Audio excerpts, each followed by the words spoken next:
আমরা কথা বলবো সম্পূর্ণ নতুন বাংলাদেশের সম্পূর্ণ নতুন একটি সবজি। এটির নাম হচ্ছে স্যাভয় ক্যাবেজ, যেটি ব্রাসিকা ওলেরাসিয়া সায়েন্টিফিক নেম এবং এর ব্রাসিকেসি ফ্যামিলির একটি নতুন ক্রপ এবং ক্যাবেজ বা বাঁধাকপির একটি জাত। কিন্তু এটির বিশেষ গুণ হলো এই বাঁধাকপিটির যে পাতা আপনারা দেখতে পাচ্ছেন, এটা খুবই ক্রিস্পি এবং একটু ভিন্ন ধরনের, এবং এটি খুবই ফ্রেশ। নর্মাল যে আমাদের বাঁধাকপিগুলো আছে সেগুলো সাধারণত মেচুর হলে খুব শক্ত হয়ে যায়, কিন্তু এই বাঁধাকপিটির যে পাতা সেটা কিন্তু খুব ক্রিস্পি থাকে এবং এর যে হেডটা সেটা শুধুমাত্র রান্না করে না, এটা কিন্তু সালাদ হিসেবে খাওয়া যায়। এর আরও অনেকগুলো ব্যবহার আছে।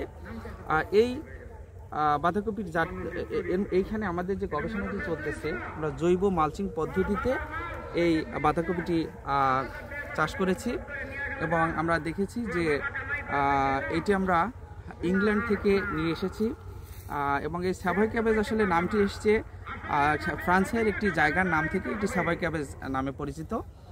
তবে ইউরোপের অন্যান্য দেশে যেমন ইতালিতে এটাকে মিলান ক্যাবেজও বলে এবং আরও কিছু কিছু দেশে ভিন্ন নামেও ডাকা হয়।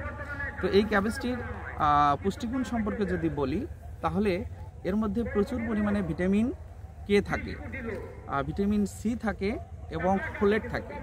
এবং ফোলেট থাকার কারণে এটি কার্ডিওভাস্কুলার ডিজিজ যে আছে আমাদের, এবং সে কার্ডিওভাস্কুলার ডিজিজ রিডাকশনে হেল্প করে।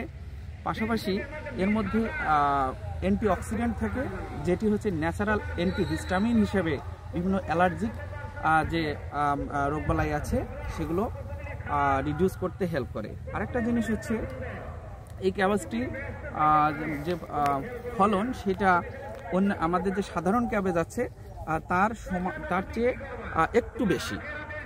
এবং সাধারণ ক্যাবেজের ক্ষেত্রে যেটা আমরা দেখতে পাই না, কিন্তু এই স্যাভয় ক্যাবেজের ক্ষেত্রে যেটা দেখা যাচ্ছে যে এর যে পাতাগুলো আপনারা দেখতে পাচ্ছেন, এগুলো অত্যন্ত ক্রিস্পি হওয়াতে এবং ফ্রেশ থাকার, মানে মেচুর হওয়ার পরেও ফ্রেশ থাকার কারণে পশুখাদ্য হিসেবে খুবই জনপ্রিয় ইউরোপের মধ্যে। তবে আমরা এটিকে বাংলাদেশেও পশুখাদ্য হিসেবে ব্যবহার করতে পারি, কারণ এর পাতার মধ্যে বিভিন্ন ধরনের পুষ্টি থাকে।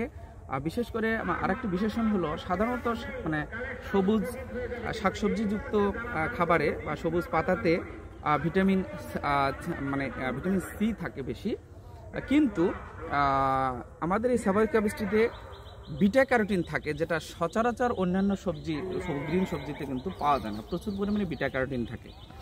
আর আরেকটি ব্যাপার হচ্ছে যে এই সবজিটি জাস্ট অন্যান্য যে আমাদের যে অন্যান্য ক্যাবেজের যে জাতগুলো আছে তার চাষাবাদ পদ্ধতি একই রকম। আমরা 25 দিন বয়সের চারা আমরা হচ্ছে যে প্লান্টিং করেছি আমাদের এই গবেষণা প্লটে, এবং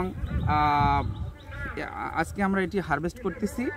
এবং এর যে বয়স মানে চারা লাগানো থেকে সেটা হচ্ছে প্রায় 2 মাস, অর্থাৎ টোটাল যে এটা মানে গ্রোথ পিরিয়ড সেটা 3 মাস মানে 3 মাস আর কি। আর এই ক্যাবেজটির